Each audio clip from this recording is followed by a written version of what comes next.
Start momentarily. Hey, welcome, December 3rd, 2024. Crazy.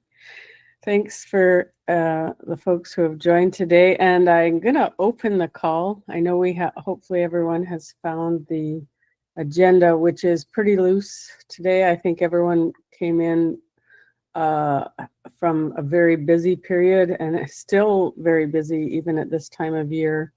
But I wanted to open with congratulations to our new project leads, Lan, Sophia, and Longyu.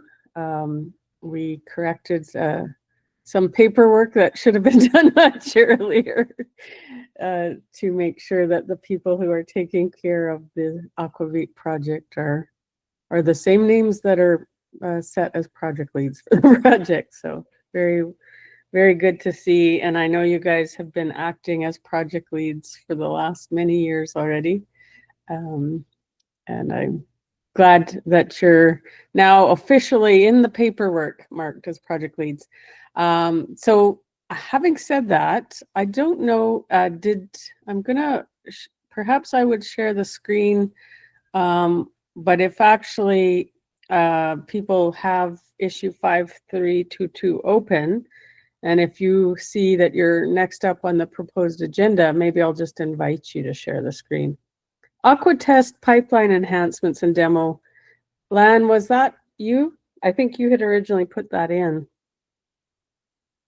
Yeah. I put a lot. Do you want to do that now, or shall we? Do you want to move to audio? No worries. Okay.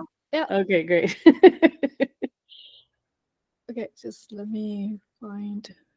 I know it's been a long time too since our last call, so there are actually going to be quite a few little quick demos, mostly to capture for people who haven't followed along on some of the features since the last time we met. There's a long list. Are you able to share, or? Are you be able to see my screen? Yeah, there it comes. Okay. There are, yes, as Shelley mentioned, we're gonna have a couple of small demos. Just bear with me here. I will start with Aqua test pipeline enhancement. I think it's quite a kind of big enhancement as it allowed us to run the release build. Allowed Aqua test pipeline to stand out by itself. So now it becomes a standalone. It does not need upstream build to trigger the pipeline. So we have a full control of when to launch what test pipeline at what time. This is I'm demoing the internal Jenkins, but this also works at Aqua Adobe GM Jenkins as well. So what this essentially means is we are taking a configuration file to run any build that we want to. And then if you don't provide this configuration file, JSON file can be a parameter, or it can be there's a default file that's in the system as well. So if you don't provide, it will take it from the default. But if you provide, it will take whatever that you provide. So that being said, means that you can set any test flag that you prefer. In our particular case, we have some of the regular testing as well as some special FIPS flag that we need to run for the release. And then also for whatever that platform that you prefer to run in this particular triggering. We do have the default target, but this is, as you can see from this dev.external, you can actually type in whatever the level.group that we have supported. So this is the example for like I put in the description, where you can just say, I just want to run sanity.functional. That's totally fine. You don't have to run this. So this is highly user customizable configuration file. You can say, I don't want to run all this. I just want to run those 3 platforms. That's totally fine. If you don't want to run all the flags, you can delete them as well. It's fully customizable. This is really, I think the motivation comes from the release testing, where when we have the full release testing, due to network issues, infrastructure issues, we will or even some test issues that we cannot run certain build completely and to the completion, and then this allowed us to launch it separately. Or for one of the use case that I'm doing is we're completely launching release testing from there. We're not using the whole pipeline anymore, so this allowed us to have some freedom. We can scatter, we can alternate the testing, or we can put, depends on how long or how many machines that we have in the farm, we can purposely defer certain testing at a later stage. So this is one thing for the Aqua test pipeline enhancement. Any questions? No, I don't. I know this one very well. I don't have a question, but I did want to add a couple points that you managed to make this change without breaking the previous way that AquaTest pipeline works. So we haven't I haven't updated our AquaTest pipeline configuration in the Adoptium Jenkins server yet. So for people who are looking to run these and want to be able to see that a JSON config, I don't believe you're going to see it at the moment. This still works as is, and so thank you for maintaining that backwards compatibility. Yeah, no problem. I think still certain people still prefer. I'm showing the Aqua pipeline. Certain people still preferring this view, and that's totally fine. And then behind the scene, it's the same code. So exactly. You can still using that. That's totally fine. I have people that using this as well. If that's a preferred way, well, that you can continue use it. Yeah. It just personally, I feel this is more configurable. Yeah. Well, I think what I'll do is create a second job in the test grinder tab. That's what I did.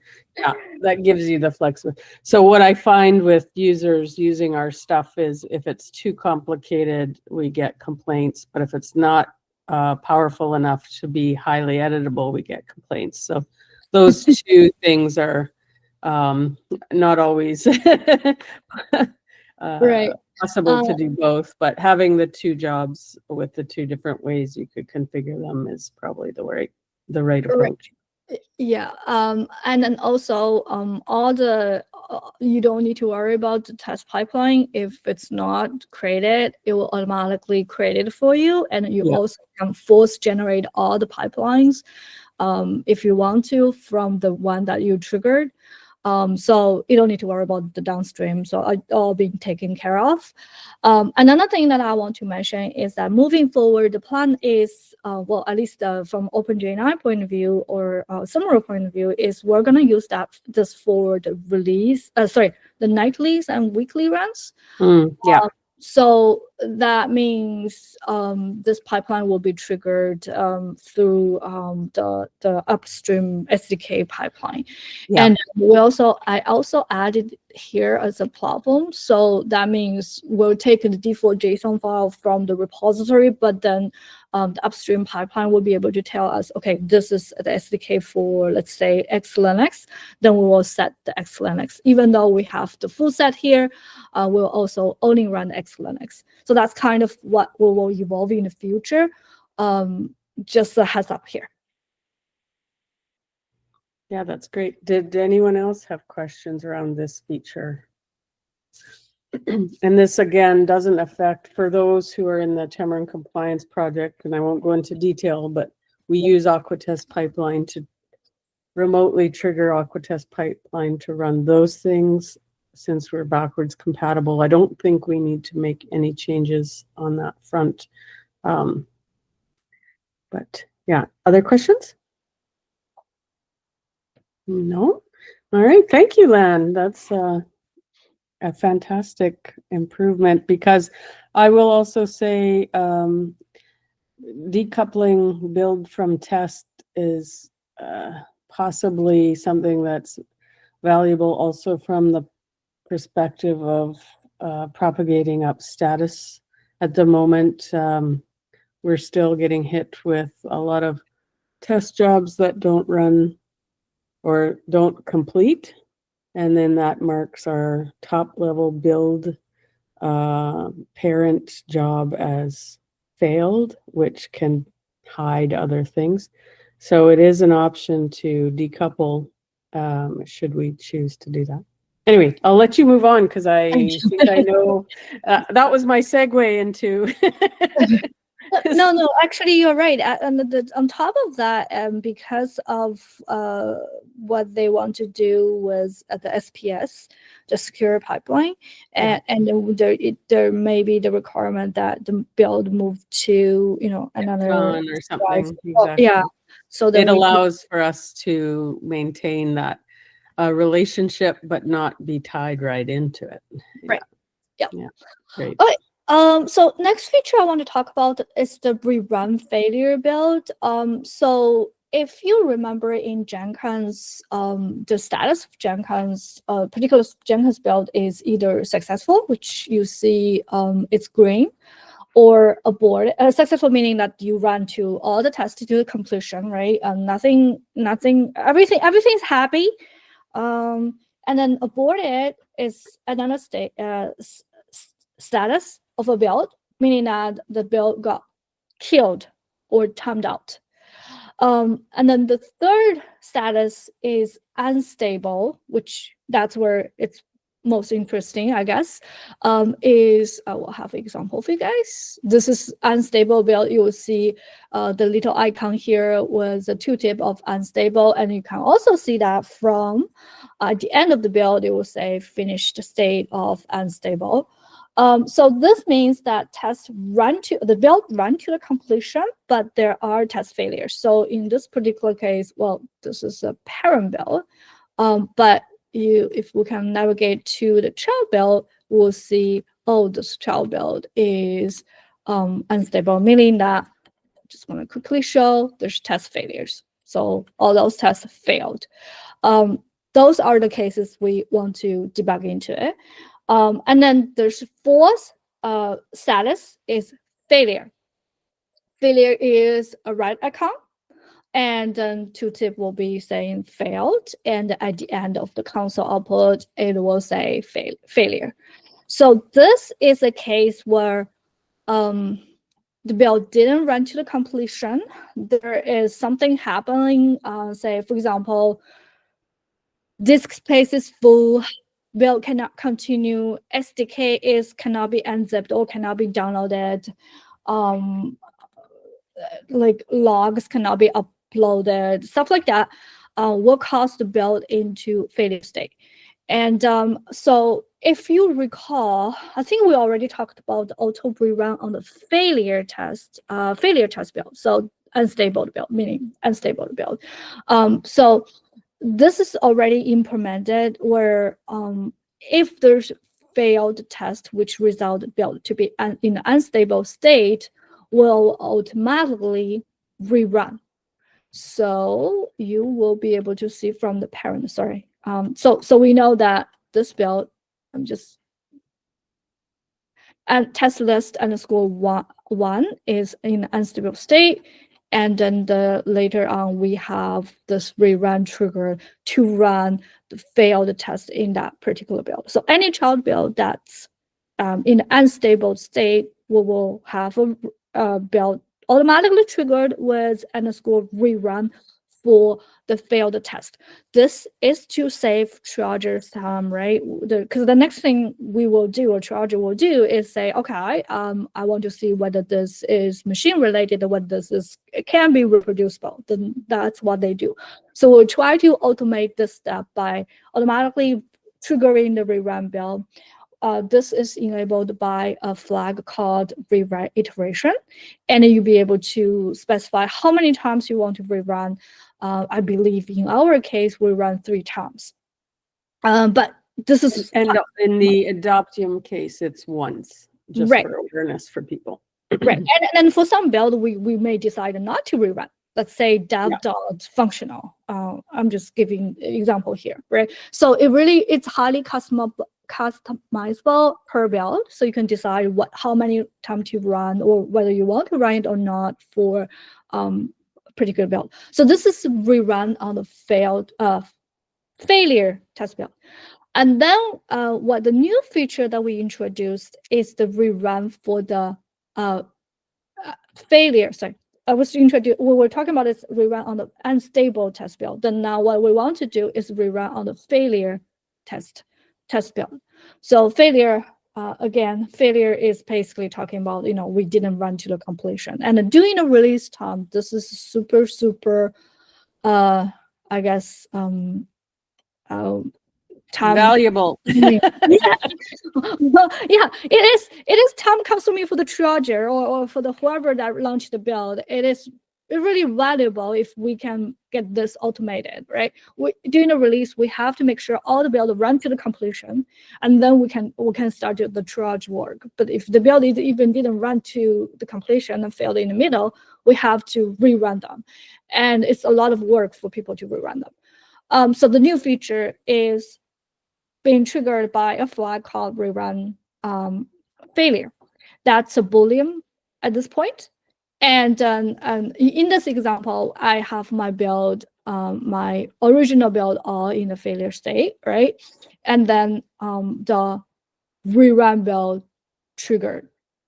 Unfortunately, my rerun build also failed, but this is a demonstration of all the rerun build will also be automatically triggered, so that this also help doing a release or for the triage people that they don't have to manually rerun those. Because we had cases where we have unstable Jenkins server and all kinds of problems, so that it's a lot of rerun that people have to go through. So that's the new feature for the rerun. Any questions? I just, again, have other comments, and I'll then let people think about the questions. I want to thank you and Sophia on the features here, because the rerun of unstable stuff originally started with if a test target, which is a group of test cases, failed, we would rerun that whole target. And then when that got combined and enhanced with Sophia's change to pull out the test cases, we saw a great reduction in the amount of time needed to show, okay, a rerun might, the original failures were likely either intermittent or related to some sort of machine or network issue. So the combination of those two features has been tremendously helpful during a release for us. It really reduces the amount of effort. And now with this rerun failure, I was going to look back at October because we didn't have this turned on for that one, but I believe it would have been in use for quite a few cases where test jobs couldn't complete, and having the automatic rerun would be very, very helpful. So really kudos to the combination of features that are helping us release faster. So thank you. Well, thank you, Shirley. Just moving forward, some future work that we need to enhance is to on the parent level, how we'll be able to also rerun the failure parent job, because in that level we have to identify what is causing a failure, whether it's the test didn't run to a completion or it's because something failed in a post stage, say upload logs. And in the latter case, we probably don't want to rerun. So we need to be more refined in terms of what to trigger, what not to trigger. Another thing that we want to kind of improve is the display side in TRSs, how to show this in the TRSs, so you'll be able to know, oh, okay, I rerun and my rerun pass. So I may not need to dive into it too much to figure out what's going on, or my rerun failed and what does that mean. I think thanks, Shirley, for opening the issue at TRSs for capturing this. And also, I think you raised a really important point is when I rerun, To just rule out the machine related issue, we probably don't want to rerun on the same machine. So exclude the original machine will also help and stabilize the whole build process. Yeah. So, and I noticed that also Adam joined the call. He's added some additional metrics into that issue. So I think it's looking like that would be a good enhancement. So yeah, fantastic that one, we have all these new features and it triggers ideas of even more improvements. So it's great. Right. Okay. I'm gonna jump to the TRSS enhancement if there's no more questions on the rerun. I have some question. Yes. Yeah, just want to confirm. So this rerun field job, it will be exactly same as the original one, right?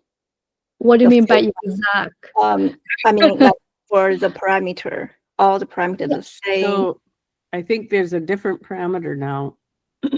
No, I mean for this specific field job, and the field rerun field job, those two jobs, the parameter. Yes, they're the yes. same. So Yeah. the reason I'm asking is, so if it's exactly same, so that will mean all the tab file will also be archived automatically. Yeah.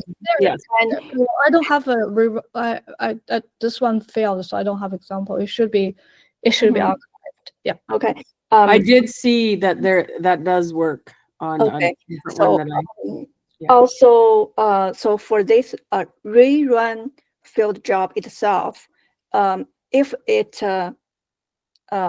job status ended with unstable, will that also trigger a rerun job? I don't think so at this point. No. No, because and you would have to set the initial rerun of the failed job. You'd have to set the parameter rerun iterations Okay. to be one or plus or more than one to then get it to rerun if it was unstable. And I don't think it launches with that parameter the second time for the. And You could set that up if you wanted to force that, but I don't think we would. Oh, I just want to make sure how it works. Also, Lan, I heard you mentioned it won't work in the parent job. What does that mean? Does that mean if the test job itself, like so this is a parent, right? So this is a parent. Yes, this is parent. Right. And then we only gonna trigger rerun for the failed child. So if this guy, if this guy itself it's in a failure state, it's, let's say, when first land on the machine and then it cannot rerun. Sorry, if it doesn't have a space, it's not gonna re-trigger it itself. Because we have sometimes for the parent job, because I think like we do some dynamic one, but it's still according to the algorithm, we only need one job, so this one will not generate the child job. So in this case, it won't, even if I put that rerun iterator, if it will not trigger. That's a step 2, right? That's the enhancement I'm talking about. Yeah. Okay, thank you. No problem. Nice. Any other questions? People aren't this is like the movie Inception now. It's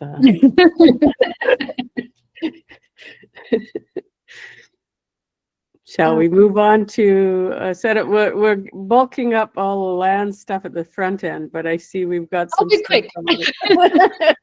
I'll be quick. I'm not gonna do two demos on this one. I'm just gonna talk through and just highlight. If you have questions, let me know. So for TRSS, there are those are the key enhancements. There are some small ones as well, but the key ones is that we updated the TRSS grid view status. And then they will reflect the status of the overall build health. I think we had an issue at the adopting pipeline and saying that the pipeline, the initial job of the pipeline doesn't reflect all the child results. And TRS as a monitor server to monitor that, showing exactly the same result will cause confusion, as in it will just triggers the test build and doesn't really matter whether the test result, it will just show and it will show its own result. It's so this issue basically saying, okay, we are doing aggregation, result aggregation inside of the TRSs again, try to get all the build result as well as the test result. We're using the weighting system basically. If the abort is the most heavy, so if the build is aborted, then the overall build status will, if any of the child build is aborted, then the top level will be aborted, and then I believe the next one's unstable, and then success, I think. Yeah, but basically I'm just saying that this is kind of that is the icon at the top of the grid view that you're talking about. Yeah. Yes. So this icon. Yeah, that makes sense. good. So yeah, so that's what we try to fix. And then the icon on the top, on the top page or the main page, landing page, is still the same. It's still going to reflect the pipeline result. So it may or may not be the overall test result. Well, it's not going to be the overall test result. So this is the only way to find the overall test pipeline result. It's from here, the grid view. And I will mention that also if someone clicked on the results summary button, we now report that these are incomplete results because the pipeline itself hasn't finished. So there's kind of two ways to know that you're looking at something that's still in process. Right. Another one I want to say is like the this is from us though. When we have a boarded build, that we will not calculate the test result of that aborted test, but it depends on the state. The aborted test may executed some tests and may already have some failures inside, and we want to capture that. So this is the enhancement to say, even the build is aborted, even though we do not have a result from TKG to state overall status of that build, like that, TRSS will do its own calculation. So that's why you will see, well, in the code, now I'm don't dive into the detail, there's going to be two summary. One is from the TKG, test summary from TKG. Another one is the test summary from the TRSS. So if the TKG doesn't give us result, in this case will be the board case, TRSS will calculate, try its best to calculate in the build how many executed, how many pass, how many fail. This is just help us to capture the failure. And just for awareness, I think the way you're doing that is you get the console output of the entire thing and you're trying to manage it from there. Right. So in my case here, I'll show here in a fixed with the PR, you will see a fail one. Yeah. So then you can click into it and you see which one failed. So those failures will not be get escaped. The rest is just help in terms of performance. Remove civilian build that we don't need anymore, and then having the index for the test ID, which is the most current page, and then we did update the TRSS issue template as per users' request, so that they can use that for like posting issues. By the way, this is also linked to the AI activity that we have with the CAS project. They do want to have a standardized template in terms of opening issue. So we'll try to encourage user to use that so that it's easier for for the machine to train understand some models. Yes. Right. So otherwise the you data. rely on the one line issue that someone posts that has no additional information. Right. And everybody have its own preferred style. Uh-huh. So that, yeah. So that's that. Yeah, that's it. And sorry, it's quite a long update. That's good. No, don't be sorry. Thank you so much. And I don't know, Sophia, if you know that I was tagging you for the next one. Or if you wanted to say a few words about, or if this is even yours. I think this is the set of things that you improved in terms of automating tap collection, and again improves our life during releases. Oh, so for the tap collection, yeah. So I created that job. Should I share the screen, or you can? Yeah, let's do it, because Stop picture sharing. says 1,000 words here.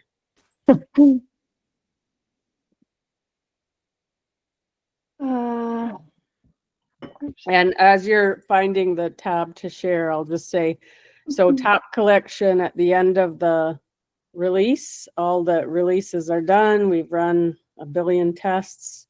We gather these test anything protocol files as proof of what tests were run against what platforms and versions for the release. And those get packaged up and put into the releases repo, and then shared as part of marketplace data. So any vendor that is running AQAvit verification is asked to share their tap files for everybody. And those tap files, if you downloaded and looked at them, would give you the full list of what got ran against that particular thing. And the tap files are fairly rich in what they contain. They include SHAs of the test material used. They include information about the JDK that's under test. So we hope that we continue to build a rich set of data that we can collect, but this is the starting point. Sorry, go ahead, Sophia. Sorry, I can't. I have 2 Chrome, but it only allow me to. Never mind. Okay, I will use this one. To present now. Is it working for you? Oh, there we go. Yeah. We see your Gmail. Yeah, I want the other one. This one is the Red Hat one. Oh, yeah. Okay. But because it will let me log in again.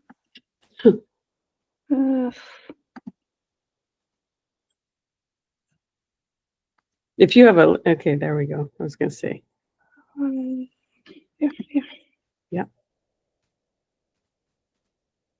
Yeah. So this one, it's actually it's quite simple. It's just for release. When we do the release, we want to archive all the test result as a tab file.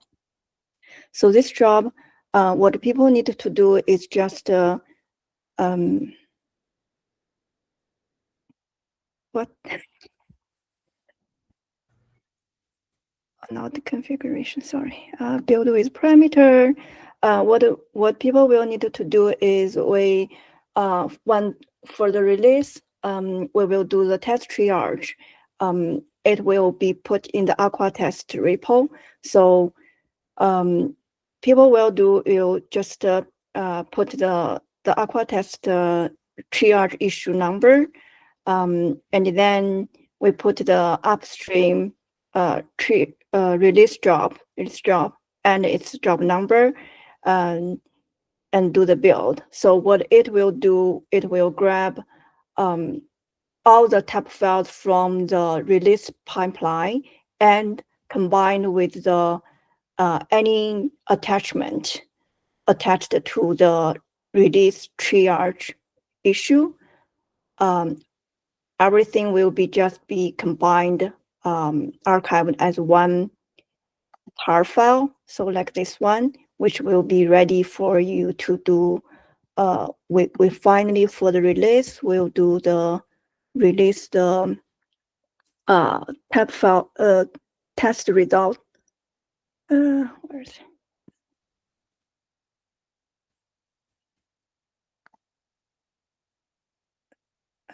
it? Which? Oh yeah, so it finally will be here. we will do some, it's a release, and we will just upload the test result. And also you need to put upstream job. It's that tab collection job, and it's a job number. Yeah, there's lots of the manually input things. So what I did recently is we also make this step a little bit more automatically. It's by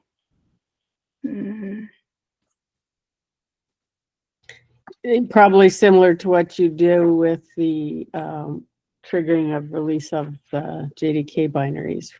right. You create a link, yeah. Yeah, that's because it's enabled, but we haven't released. So I Yeah. want to show the PR, but it's maybe not necessary. Yeah, it's just adding a generated the URL, which will put everything pre-filled everything except I think only the number for the tab collection number. So that's Right. so the only thing you need to put is the triage issue number.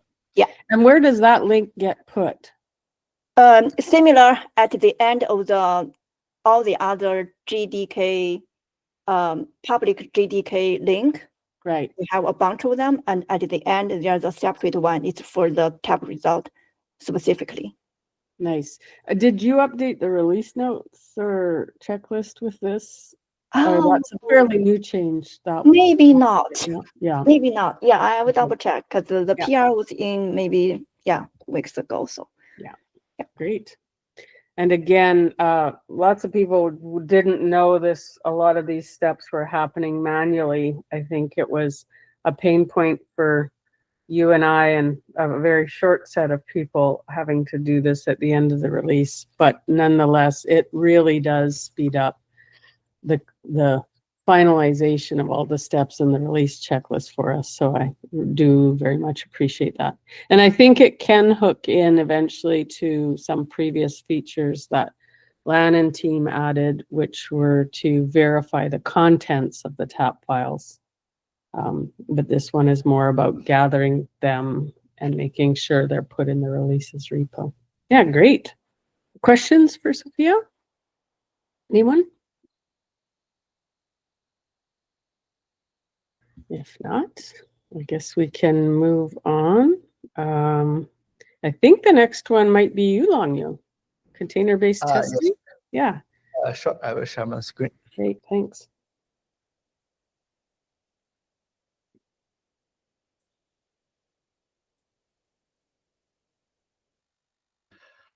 So the first stuff I will talk about is the container-based testing enhancements.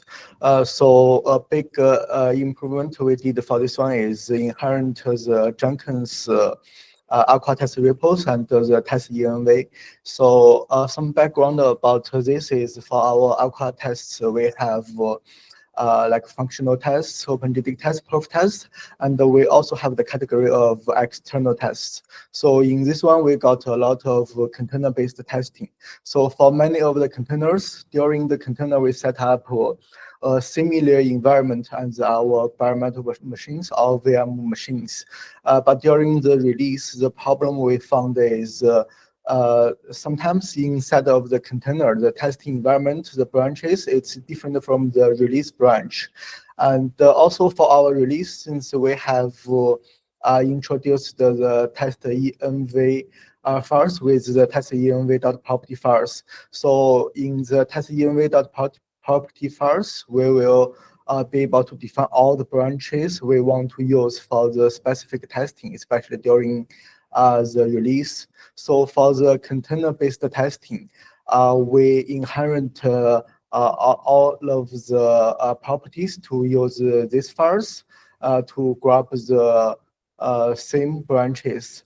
So an example is in Jenkins, when we want to run grounders, in grounders, we have the option of use test env.properties. So when we check this one and run our container-based testing, then in the container, it will grab the same branch as we put in the AQAtest repos, and then it will also inherit the function of using env property files inside of the container. So in this way, the container environment, it will be the same as the environmental VM machines we used. This is to solve the problem we met for the release testing. And another enhancement is about the OpenJDK custom testings. So for these testings, for example, previously we have the hotspot custom, and then for based on the requirements of some OpenJDK developers, they also wanted to. Previously, they are running the customized OpenJDK tests, but they need to run the hotspot custom test as a reference, so they can have a comparison of what is the difference for the tests. So we ended the hotspot custom JNAN. So even though they are running the OpenJNAN tests, they can still run the same hotspot custom tests to have a reference. So this is not even though this test is for OpenJNAN, but actually it's a pattern that other vendors they can also use. For other vendors, if they also want to have a reference of the hotspot custom, they can duplicate this test and then run their JVM against the hotspot custom testings for comparisons.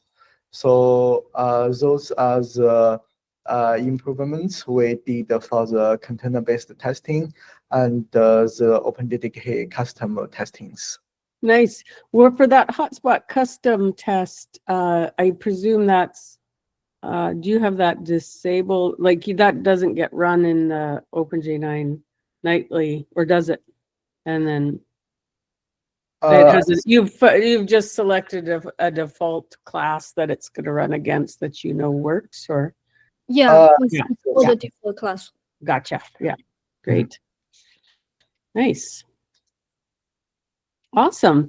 Well, thank you. And then I know we're 2 minutes away from the time of the end of the call, but I did want to shout out that for first quarter of 2025, we have some, we will have some nice improvements on some metrics related to around what kind of tests we run. We already mentioned, a lot of rerun automation.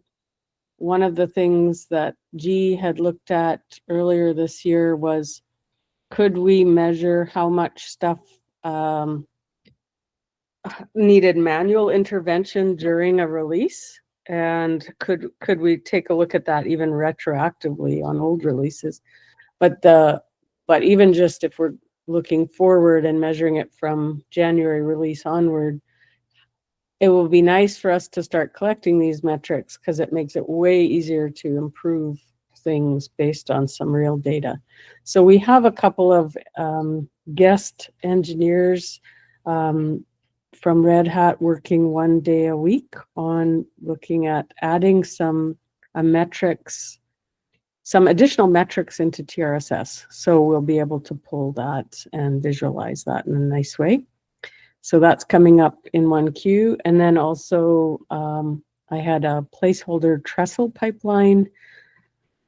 I intend to finish something by January for this. And what that does is allow people who are making changes in the OpenJDK repo to be able to build and test some of those changes a little easier, and use some of the Adoptium infrastructure to run testing on platforms that they don't often have access to. And the additional part of that is also a feature that I think Sophia added in the last quarter, is also that we can now pull JDKs that were built as part of an OpenJDK PR testing. If they are around, they don't stay around long, but that is now one of the supported ways or supported JDKs when you say customized that you want to pull a customized SDK for testing. That is now an option, which is fantastic.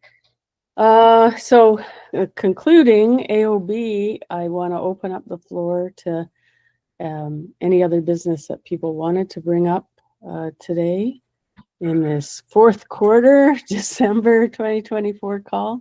Was there anything else people wanted to add or talk about before we close the call?